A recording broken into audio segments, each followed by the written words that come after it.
When you open a joint bank account, a banker hands you a form, points to a signature line, and says something like, "This just means you're both on the account." That sentence is technically true. It's also missing almost everything that actually matters. Banks aren't hiding this information maliciously. It's usually sitting in a contract you were handed and never read closely. But the gap between what gets explained out loud and what the contract actually says is exactly where families get blindsided, sometimes years after the account was opened. Here are 5 things that gap covers, explained in the plain language nobody used the day you signed. 1. You're both on the account. Doesn't mean you each own half. Here's the assumption almost everyone makes, and it's wrong, that a joint account is split 50-50, or split according to who deposited what. It isn't. Under the actual legal structure of most joint accounts, each owner owns the entire balance, not a share of it, not half, not a proportional amount based on contributions, the whole thing, simultaneously, for every person on the account. Here's what that means in practice. If you deposit $95,000 of your own money into a joint account and add someone who deposits $5,000, the law generally still treats both of you as full, equal owners of the complete $100,000. There's no built-in mechanism that protects your share based on who actually put the money in, and it goes further than that. A joint owner can walk in and withdraw the entire account balance, close it out completely, and legally they've done nothing wrong, because as a joint owner, they had the right to that money the whole time. Courts have consistently upheld this. Being upset about it, understandably, doesn't make it unauthorized or unlawful. What this means for you: if a joint account exists purely so someone can help you with bills, understand clearly that helping and owning are the same thing in the eyes of the account contract, whether that was your intention or not. 2, you're liable for their overdrafts, not just your own. Here's the second thing that rarely gets said out loud at account opening. Joint owners are generally jointly and severally liable for the account, meaning the bank can pursue the full amount of any overdraft or negative balance from either owner individually, regardless of who actually caused it. If the other person on your account overdraws by $800 buying something and simply walks away from the problem, the bank isn't required to split that $800 down the middle and only come after them for their portion.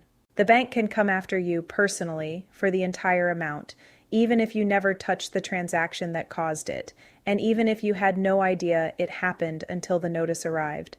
This applies to everyday overdraft fees just as much as it applies to larger negative balances. The account functions as one shared unit of liability, not 2 separate pools of responsibility that happen to share a debit card. What this means for you, before adding anyone to an account or accepting an invitation to be added to someone else's, it's worth having an honest conversation specifically about spending habits and overdraft risk, not just about convenience. 3. Nobody has to tell you when money moves. Here's a detail that surprises people specifically because it feels like it should work differently. The bank generally has no legal obligation to notify one joint owner when the other one makes a withdrawal, no matter how large. There's no built-in alert that says, "Your co-owner just withdrew $12,000.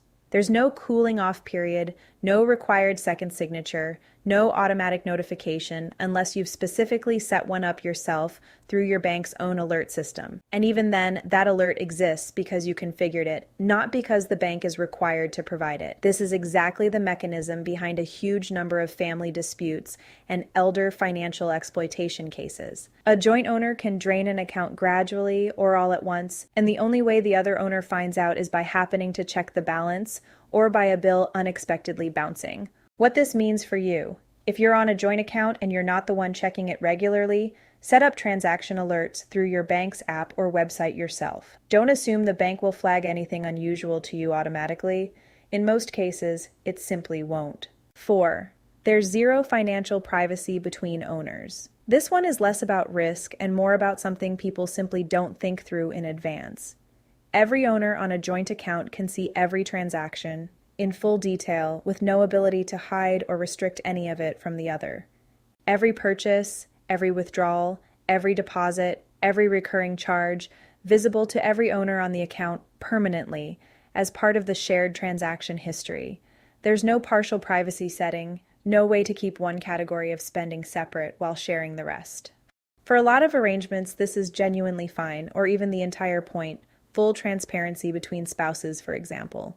But for arrangements set up more casually, like adding an adult child purely to help pay bills, it's worth knowing up front that this means they'll also see everything else moving through that account, indefinitely, not just the transactions related to whatever they're actually helping with. What this means for you: if privacy matters for certain spending, a joint account isn't the tool for keeping any part of it separate. A limited view-only authorization, or simply a different account structure entirely, would need to be used instead. 5.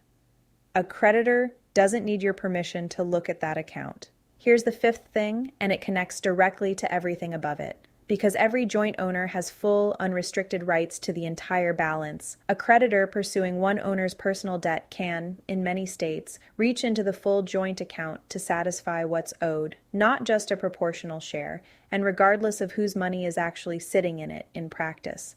This means a lawsuit, an unpaid debt, or a divorce settlement involving just one person on the account can put the entire balance at risk, including money that everyone in the family understood to belong to someone else entirely. What this means for you, this is exactly why the reason you're adding someone to an account matters so much. If the actual goal is limited, help with transactions, a financial power of attorney accomplishes that without exposing your money to someone else's legal or financial troubles. A joint account, by contrast, exposes everything to everyone on it, permanently, the moment it's opened. The one question worth asking. All 5 of these things trace back to a single question that almost nobody actually asks before opening a joint account, or before agreeing to be added to one. Am I trying to share ownership of this money? Or am I trying to get help managing it? Those are 2 completely different goals, and a joint account only genuinely fits one of them. If the honest answer is help managing it, a joint account is very likely the wrong tool. No matter how convenient it feels on day 1E, and a power of attorney or a more limited account authorization almost always fits better and protects everyone involved more completely. If there's a joint account in your life right now and nobody ever actually had that conversation, it's worth having it, not because anything has gone wrong, but because every one of these 5 gaps only becomes a problem the moment it's too late to fix quietly.